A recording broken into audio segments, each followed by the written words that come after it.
والتابعين لهم بإحسان إلى يوم الدين وإلى أولياء الصالحين وعلماء العاملين وإلى أرواح والدينا والمعلمين والواجبات علينا ولجميع المسلمين والمسلمات والمؤمنين والمؤمنات الأحياء منهم والأموات. الفاتحة. أعوذ بالله من الشيطان الرجيم. بسم الله الرحمن الرحيم. الحمد لله رب العالمين الرحمن الرحيم مالك يوم الدين إياك نعبد وإياك نستعين اهدنا الصراط المستقيم صراط الذين أنعمت عليهم غير المغضوب عليهم ولا الضالين.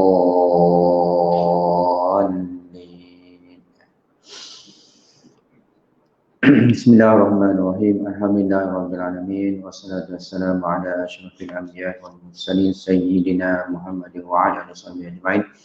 سبحانك لا علم لنا إلا ما علمتنا إنك أنت العليم الحكيم وتب علينا إنك أنت التواب الرحيم.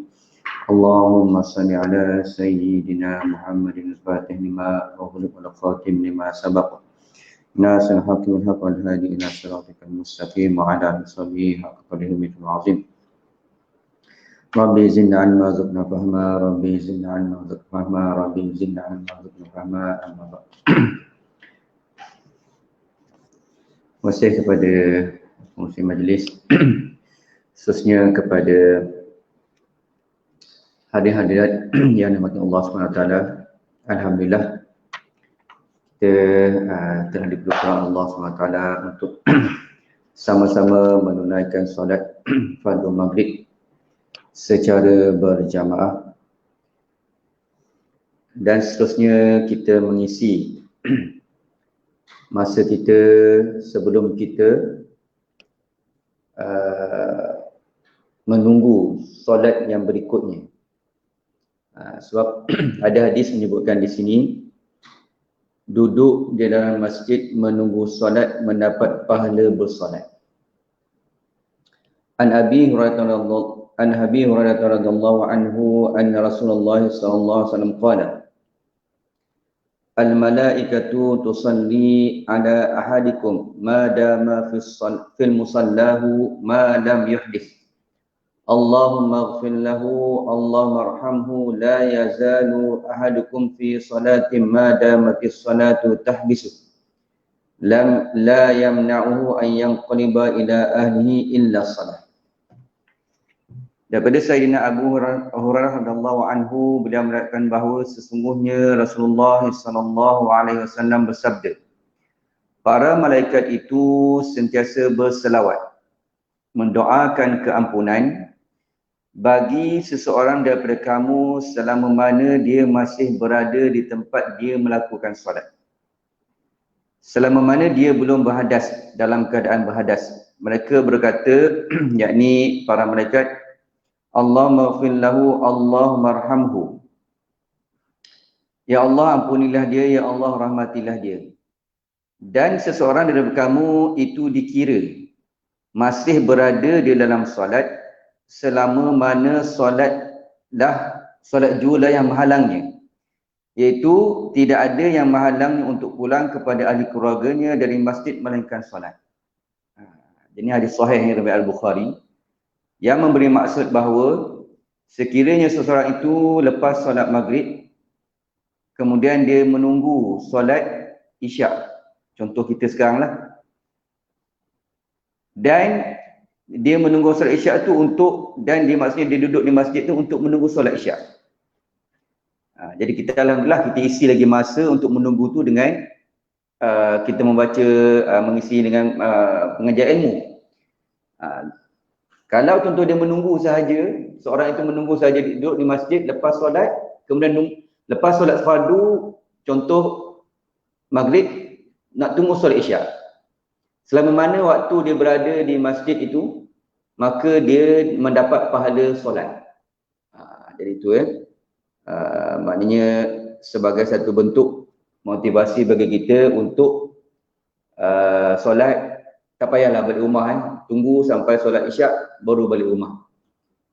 Jadi kita uruskan masa kita dengan sebaiknya lah. Maksudnya dia memanglah waktu petang tu waktu yang amat kritikal kan, macam-macam hal. Tapi kadang kena memerlukan perancangan lah untuk kita melakukan ibadat kepada Allah SWT supaya Waktu solat, waktu maghrib isyak tu kita tak ada benda lain. Melainkan hanya kita nak duduk di masjid, kita solat maghrib, kemudian kita tunggu untuk solat isyak.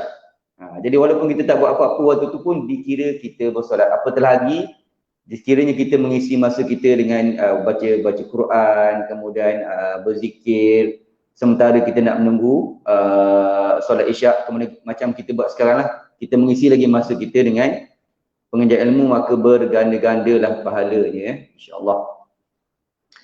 Jadi kita memasuki kita punya perbincangan 40 hadis berkenaan dengan ibadat harta.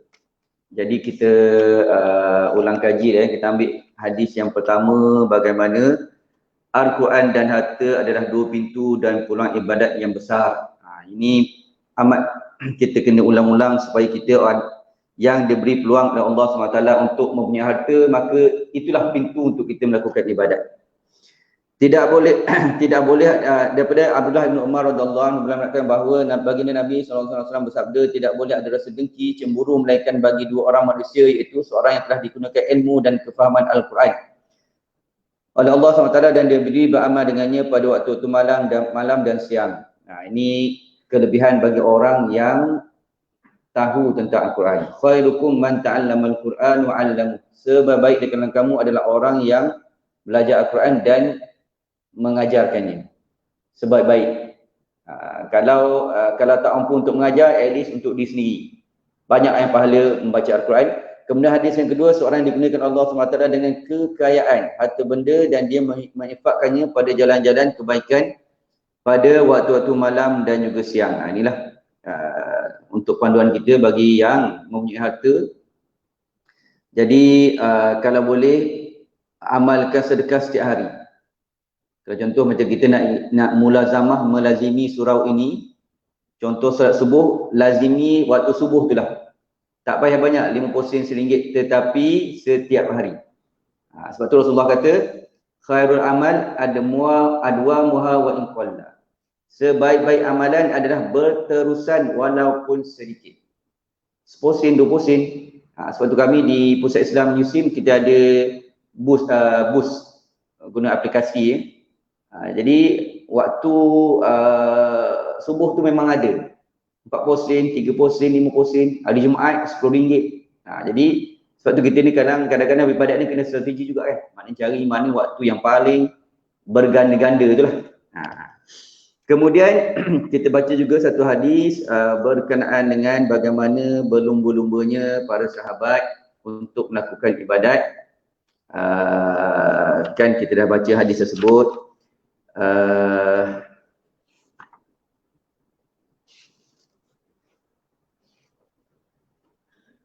Di sini ya.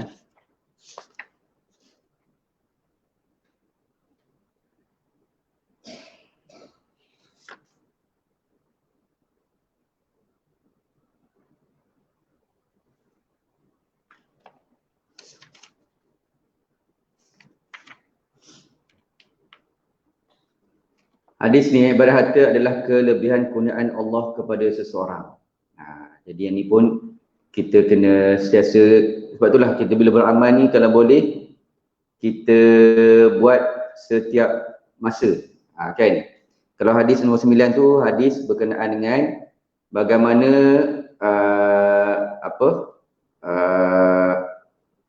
amalan membaca itulah 33 kali subhanallah, 33 kali alhamdulillah, 33 kali Allah Akbar dan disudahi dengan la ilaha illallah wahdahu la syarikalah lahul mulku wa lahul hamdu yuhyi wa ala kulli syai'in qadir setiap selepas solat fardu. Jadi yang ni kalau boleh pun kita jangan tinggal lah supaya kita istiqomah pahalanya amat besar. Jadi untuk hari ini kita masuk kepada perbincangan kita tentang wakaf. Wakaf ni memang bidang saya lah. Saya PhD saya memang dalam bidang wakaf. Hadis yang ke 20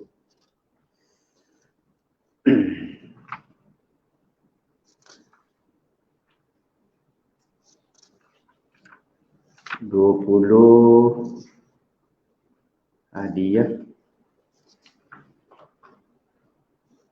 Okey, hadis 26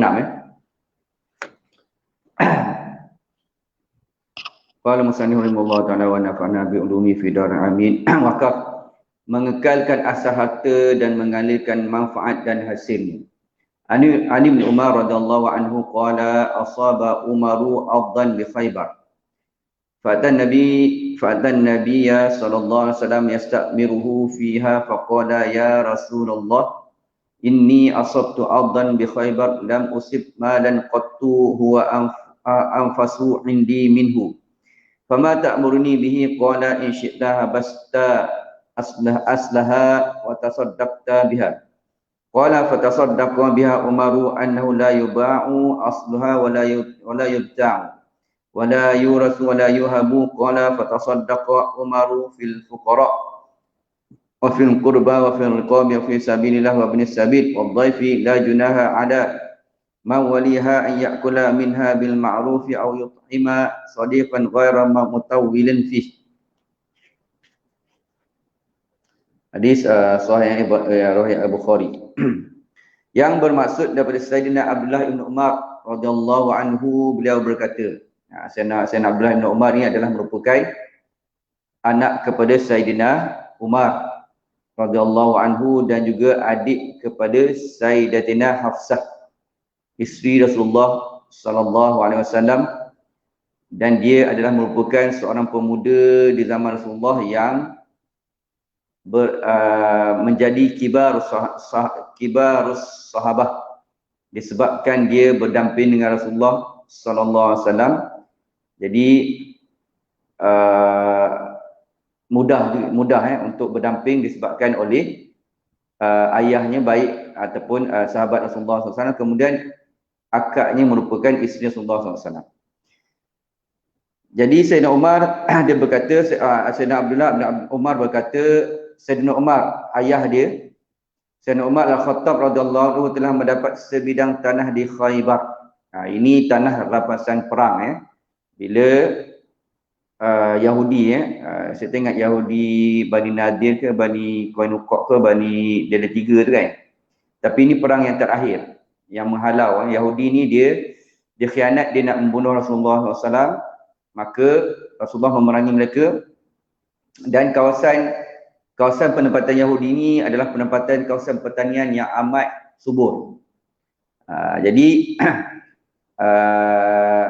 Sayyidina Umar dia mendapat ghanimah sebidang tanah di Khaybar, tanah yang amat subur, ladang kurma yang amat subur. Lalu beliau datang kepada Nabi sallallahu alaihi wasallam dan meminta perintah daripada baginda sallallahu alaihi wasallam berkenaan dengan tanah yang dimilikinya daripada tanah Khaybar, ghanimah, harta rampasan perang. Jadi kalau tengok macam mana betapa sukarnya nak menembusi tembok Yahudi tu sebab Yahudi ni dia strategi dia memang membina tembok benteng sebelum nak masuk ke kampung dia tu amat sukar. Tapi akhirnya berjaya dan mereka telah dihalau, lelaki dibunuh, kemudian yang pun dihalau keluar daripada Madinah. Jadi beliau berkata, Sayyidina Umar berkata, wahai Rasulullah, sesungguhnya aku telah mendapat sebidang tanah di Khaybar dan aku tidak pernah mendapatkan sesuatu harta yang lebih berharga di sisiku berbandingnya. Maka apakah yang Tuhan perintahkan untuk aku lakukan dengannya? Jadi di sini kita tengok bagaimana sahabat nak membuat nak melakukan amalan ataupun nak bersedekah lah, konteks nak bersedekah harta yang paling sayang. Kan tengok macam mana kisah-kisah kurban Nabi Ibrahim nak kurban anak dia yang paling sayang. Kemudian Qabil dan Habil kan, bagaimana yang diterima adalah Habil yang telah mengorbankan yang harta yang paling disayang. Dalam konteks ini Sayyidina Umar dapat tanah di Khaybar, tanah kurma, ladang kurma yang terbaik, yang subur.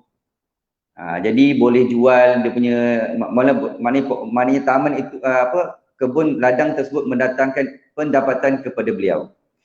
Jadi apabila ditanya kepada Rasulullah SAW, apakah yang Tuhan perintahkan untuk aku lakukan dengannya, maka baginda SAW bersabda, sekiranya kamu mahu, maka kamu wakafkan asasnya dan kamu bersedekah daripada hasil dan manfaatnya.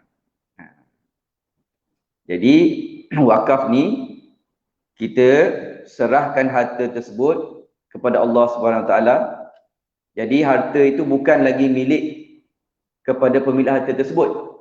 Jadi bila sahaja Sayyidina Umar kata serahkan harta itu kepada Allah Subhanahu Wa Taala, maksudnya serahkan harta itu sebagai harta wakaf, maka dia dah melepaskan pemilikan harta tersebut. Harta tersebut menjadi milik Allah Subhanahu Wa Taala dan pihak pemerintah akan menjaga ataupun menguruskan harta itu sebagai nazir. Sebagai nazir. Jadi harta itu kekal, dia punya manfaat harta tersebut, buah dia, hasil ladang itu akan diberikan kepada penama-penama. Dalam konteks ini Sayyidina Umar dia letakkan penama, maksudnya dia menjadi wakaf khas. Jadi kemudian Sayyidina Abdullah bin Umar berkata, maka beliau Sayyidina Umar pun bersedekah dengannya pada para orang-orang fakir miskin, kaum kerabat, para hamba di jalan Allah, orang bermusafir dan para tetamu, serta tidak menjadi kesalahan bagi sesiapa yang menjaganya, yakni nazir ataupun mutawali. Dia duduk istilah bagi pengurus harta wakaf, untuk makan daripada hasilnya dengan ma'ruf, munasabah, atau memberi makan kepada sahabatnya dengan tidak membuat keuntungan daripadanya. Jadi itu yang dilakukan oleh Sayyidina Umar. Jadi dia wakafkan tanah Khaybar. Jadi bila diwakafkan tanah tersebut, maka tanah itu tidak lagi menjadi miliknya. Tetapi Sayyidina Umar mensyaratkan beberapa syarat. Jadi tanah itu diserahkan kepada nazir ataupun mutawali, kepada kerajaan Islam untuk menguruskan. Tetapi hasil daripada tanah tersebut, kalau kita kata jualan kurma apa semua tu, akan diserahkan kepada inilah penama-penama, orang fakir miskin, kaum kerabat, para hamba di jalan Allah, orang-orang yang bermusafir dan para tetamu. Ini menunjukkan bahawa wakaf ini kita boleh syaratkan hasil wakaf ni kita nak beri kepada siapa.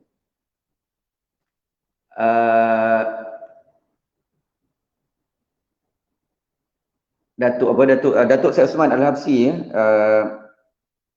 dia menyatakan bahawa sewaktu dia belajar di Universiti Temple di US, dia berjumpa dengan Ahmad Raji Al-Faruqi. Ahmad Raji Faruqi, bila dekat nama Faruqi itu menunjukkan dia adalah keturunan Sayyidina Umar. Jadi Ahmad Raji Faruqi ini menyatakan bahawa dia masih lagi menerima hasil daripada tanah wakaf Sayyidina Umar, tanah wakaf Khaybar. Dia masih menerima, maksudnya betapa dia punya pengurusan wakaf itu, keturunan itu, sebab dalam ni dia sebut kaum kerabat. Kaum kerabat Sayyidina Umar akan menerima manfaat wakaf tersebut. Sebab dia ada syarat dia tu. Dinyatakan wakaf ini, ladang ini diserahkan kepada Allah, diuruskan oleh kerajaan, dalam konteks kerajaan Islam, nazir. Kemudian hasil dia diberikan kepada penama-penama. Ni orang fakir miskin, kaum kerabat dia. Jadi dinyatakan oleh Syed Osman Al-Habsyi itu memang keluarga dia masih lagi menerima. Itu dalam tahun 1990-an macam tu lah. Tapi tamu saya sampai sekarang mungkin menerima lagi, sebab bila dia punya salah-salah keluarga tu terjaga, dia tahulah dia punya induk dia sampai ke bawah, masih dapat. Okey, bila kita berbincang tentang wakaf, okey, maka wakaf ini adalah satu bentuk, kalau dalam kontrak dipanggil akad tabaruk. Akad tabaruk. Kita dalam muamalat ni kita ada dua akad penting dalam kehidupan kita. Yang pertama dipanggil akad muawadat. Akad muawadat. Akad muawadat ni adalah pertukaran, akad pertukaran. Jual beli kan, jual beli, tukar duit dengan barang. Kemudian sewa tukar upah dengan kerja, ataupun tukar manfaat rumah dengan sewa rumah. Dia ada lima akad muawadat tu yang kita amal sehari-hari. Sebab tu dalam fiqh dia ada empat cabang fiqh. Yang pertama adalah fiqh ibadat. Fiqh ibadat ni diletakkan nombor satu sebab dia melibatkan hubungan kita dengan Allah Subhanahu Wa Taala. Kemudian fiqh yang kedua adalah fiqh muamalat. Sebab fiqh muamalat ni dia menerangkan peraturan tentang keperluan hidup setiap umat Islam. Dia perlukan makan, dia perlukan tempat tinggal, dia perlukan minum. Jadi nak dapatkan perkara tersebut mesti melalui akad jual beli, akad sewa. Jadi sebab tu perbincangan yang kedua dalam fiqh adalah fiqh muamalat. Kemudian yang ketiga adalah fiqh munakahat. Fiqh munakahat. Kemudian yang keempat adalah fiqh jinayat. Tu penyusunan penyusunan fiqh tu sendiri. Jadi dalam fiqh muamalat, dalam kontrak tadi, yang pertama, bahagian pertama adalah fiqh adalah akad muawadat.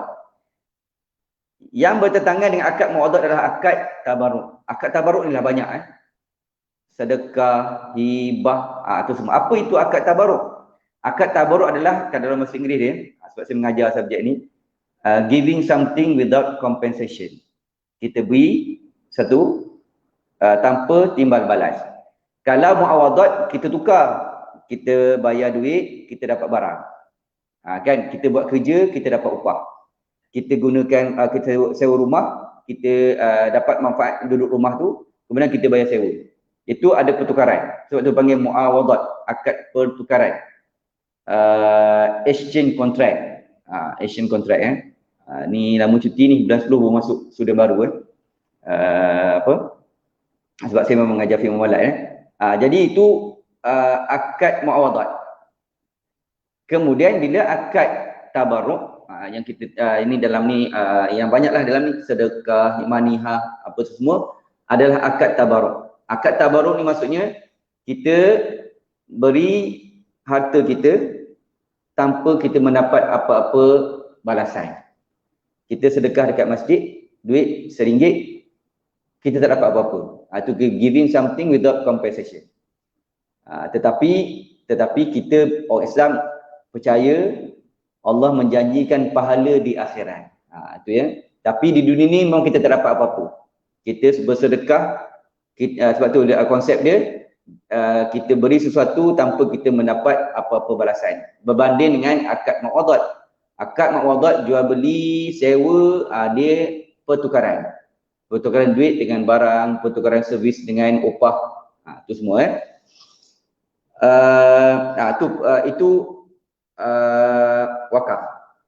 Sebab tu dalam Islam ni ada 3 institusi yang penting yang melibatkan pembangunan sosial ekonomi umat Islam. Yang pertama adalah zakat. Zakat ni menjadi rukun Islam yang ketiga Jadi dia ada peraturan dia tertentu. Pembayar zakat tu ada syarat dia, penerima zakat pun ada syarat dia. Kemudian yang kedua adalah sedekah. Sedekah ni dia berbeza dengan wakaf. Sedekah, kita beri sedekah, jadi barang tersebut menjadi milik kepada penerima. Dia boleh nak guna, dia boleh nak jual, dia boleh nak buat apa-apa yang dia suka. Jadi dia seorangnya macam one off sahaja. Kan, one off sahaja. Beri sedekah, dapat pada sedekah sekali. Tetapi kalau wakaf ni kita berwakaf, contoh kita wakaf tanah. Contoh tanah ni diwakafkan. Kemudian dia dibangunkan, contohnya didirikan masjid. Wakaf surau ini. Jadi syarat bagi wakaf, harta wakaf ni tak boleh dijual beli. Sebab tu dinyatakan dalam hadis ni. Dengan syarat tak boleh dihadiahkan. Contoh bila seorang tu dah beri tanah ini sebagai harta wakaf, maka dia tidak menjadi lagi harta milik kepada pemberi wakaf, dan dia tidak boleh menjadi harta faraid, anak beranak dia. Dia memang harta itu akan menjadi milik Allah SWT, walaupun ni banyak berlaku, walaupun perkara itu berlaku secara desain. Banyak satu kes ayah dah nyatakan, dah lafazkan akad dengan majlis agama untuk menyerahkan tanah tersebut sebagai wakaf untuk didirikan surau. Kemudian tak sempat tukar nama, proses tu panjang, waktu tu panjang prosesnya. Ayah meninggal. Jadi anak ni dia tahu yang tanah tersebut adalah ayah dia wakafkan. Tetapi contoh tanah dekat KL, tanah dekat Kampung Baru, harga mahal. Jadi anak ni pun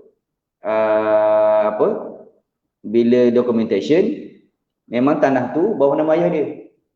So masih lagi boleh menjadi harta faraid di sudut undang. Walaupun di sudut Islam dah lafaz dah sebagai harta wakaf, maka dia dah menjadi harta wakaf.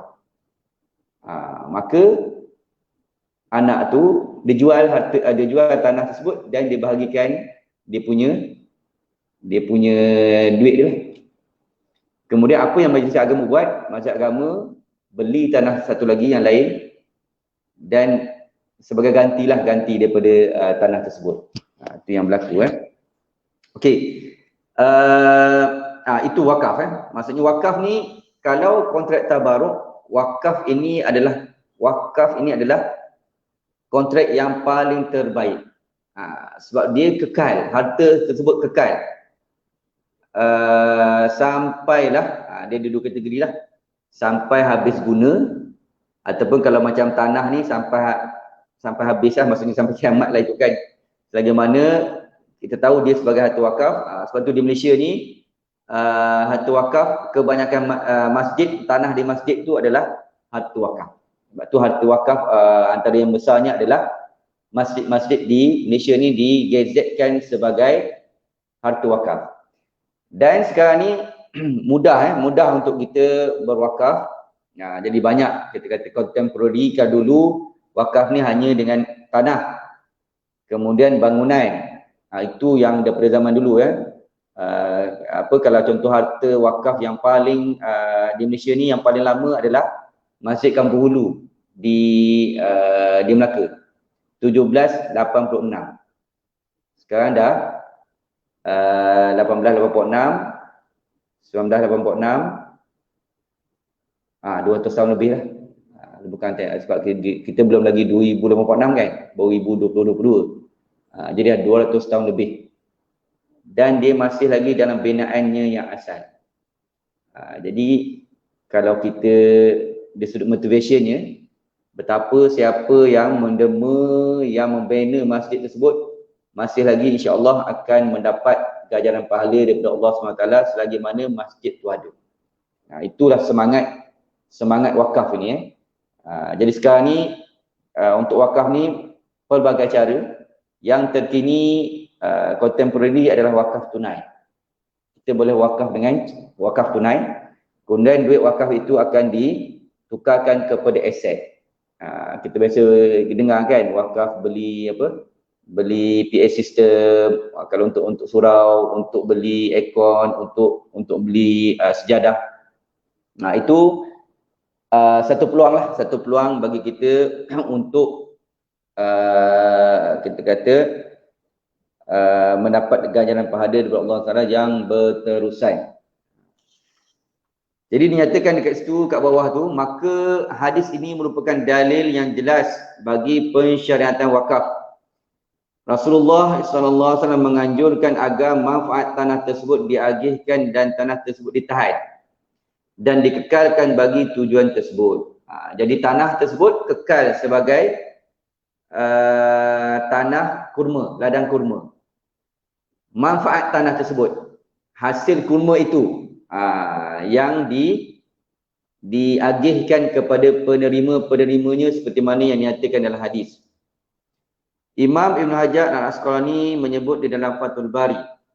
Jadi Imam Ibn Hajar Al-Asqalani ini adalah merupakan Amirul Mukminin fi hadis.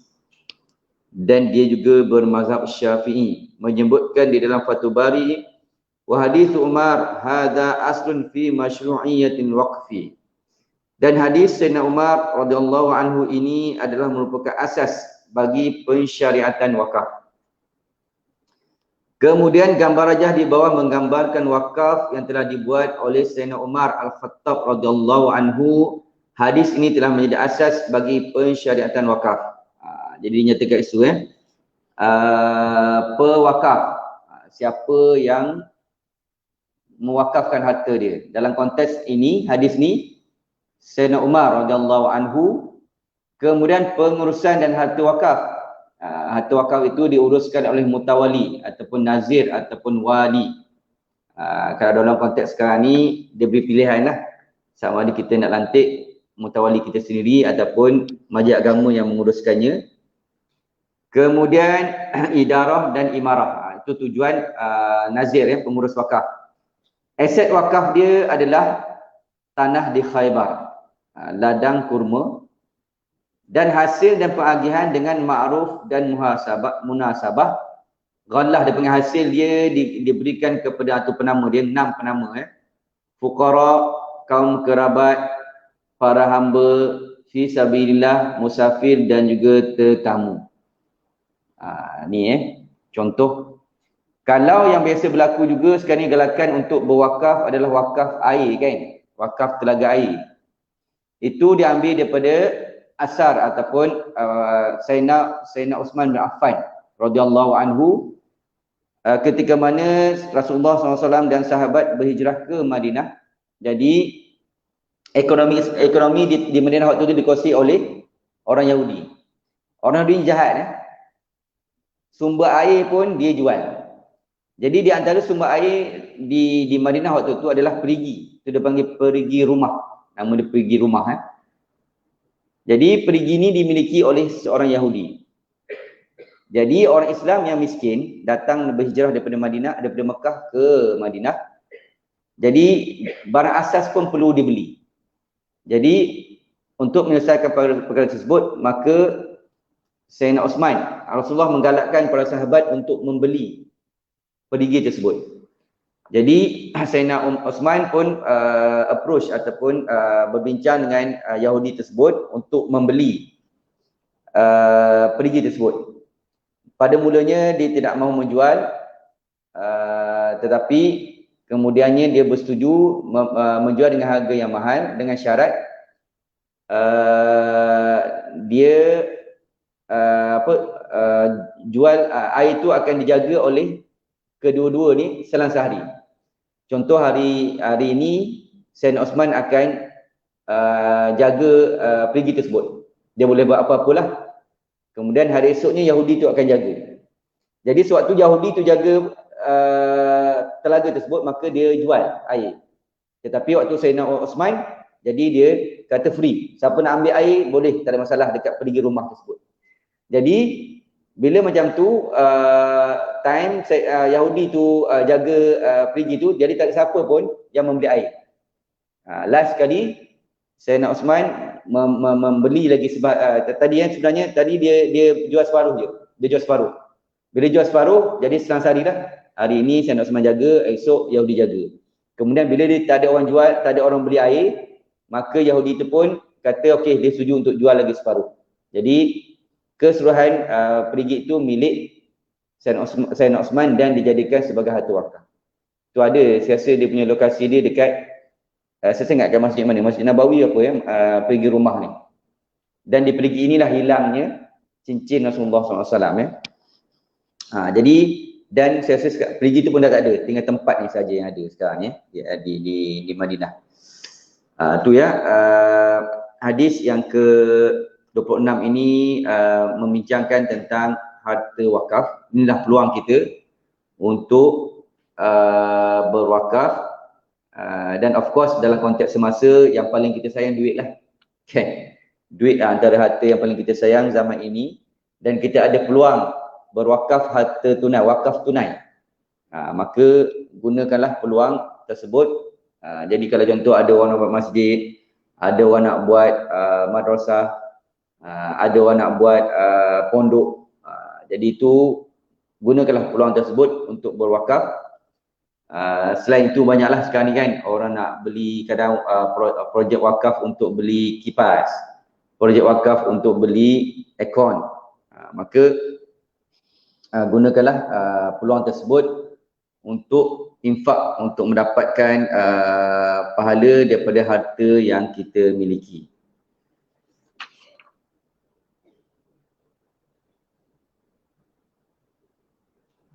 Yang satu kan 22. Jadi saya rasa itu sajalah untuk pengisian kita pada malam ini. Jadi tajuk wakaf ni besar saya itulah saya buat PhD tajuk ni. Saya punya PhD tu wakaf financing, wakaf funding for cash wakaf for funding higher education. Jadi wakaf tunai untuk membantu pelajar-pelajar, beri pinjaman, beri beasiswa kepada pelajar-pelajar. Jadi yang baik daripada Allah Taala, yang kurang daripada kelemahan saya sendiri. Jadi kita akhiri sesi kita pada malam ini dengan tasbih kafarah dan suratul Asr.